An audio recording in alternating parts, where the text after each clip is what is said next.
কি ব্যাপার, গোপাল এখনো সভায় এলো না কেন? আহ, একটা গুরুত্বপূর্ণ আলোচনা আছে আজ। গোপাল তো সবসময় এইরকমই করে মহারাজ, কিন্তু আপনি তো তাকে কিছুই বলেন না। আহা, সব সময় নয়, সব সময় নয়, মাঝে মধ্যে দেরি করে ফেলে আর কি।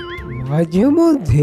বাবা, গোপালের কোনো দোষই তো আপনার চোখে পড়ে না মহারাজ। কার চোখে আবার কি পড়লো মন্ত্রী মশাই? এই যে এসে গেছেন, চোখে আর কি পড়বে গোপাল? তা তুমি কি এতক্ষণ পড়ে পড়ে ঘুমোচ্ছিলে নাকি?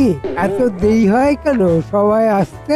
হ্যাঁ গোপাল, আজ কিন্তু তুমি একটু বেশি দেরি করে ফেলেছো। তা কি করব মহারাজ, ঠিক সময় হাঁড়ি না চড়লে দেরি তো হবেই। পেটের সঙ্গে পায়ের তো একটা গভীর যোগ আছে নাকি? পেটে কিছু না পড়লে পা কি নড়তে চায় বলুন? তা যা বলেছো গোপাল, হ্যাঁ? ব্যাস, দুটো কথা বলেই মহারাজকে কেমন বশ করে নিল। তা গোপাল, আজ একটা গুরুত্বপূর্ণ আলোচনা আছে। কি আলোচনা মহারাজ? আর সামনেই তো শিবরাত্রি, তা এবারের পুজোটা কিভাবে হবে এই ব্যাপারেই সবার মতামত নিতে চাই। মানে যেমন ভাবে হয় তেমন ভাবে হোক না মহারাজ। আর পুজোর বাজার পাতি সব আমি আনবো এখন। হ্যাঁ, তবেই তো বাজার করার অর্থ থেকে কিছু নিজের পকেটে ঢোকাতে সুবিধে হবে, তাই না?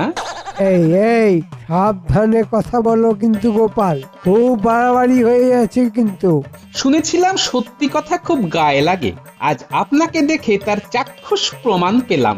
গোপাল, আমি কিন্তু আবার শুরু করলে তোমরা? থামো থামো থামো তো, সব সময় শুধু বাচ্চাদের মতো ঝগড়া। তার থেকে বরং শিবরাত্রির পুজো নিয়ে কথা বলো। মহারাজ, এমনি পূজা তো প্রতি বছরই হয়, তার থেকে আমরা যদি এই বছর নতুন কিছু করি, মানে নতুন কোনো ভাবে পুজো করি। বেশ তো, আর কিভাবে কি করা যায় বলো? কেউ কোনো নতুন উপায় দাও। মহারাজ, আমরা যদি অনেক বড় একটা শিব ঠাকুরের মূর্তি করি তাহলে কেমন হয়? অনেক বড় মানে কত বড়?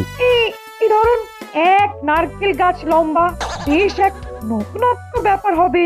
তা হবে, কিন্তু এখন এইটুকু সময়ের মধ্যে অত বড় মূর্তি করা কি সম্ভব হবে? না না না, রাজপুরোহিত, এটা করা যাবে না। তাহলে মহারাজ যদি অনুমতি দেন, আজ বলি কথা খুলে পূজার চারিপাশ সাজানো যেতে পারে নানাবিধ ফুলে।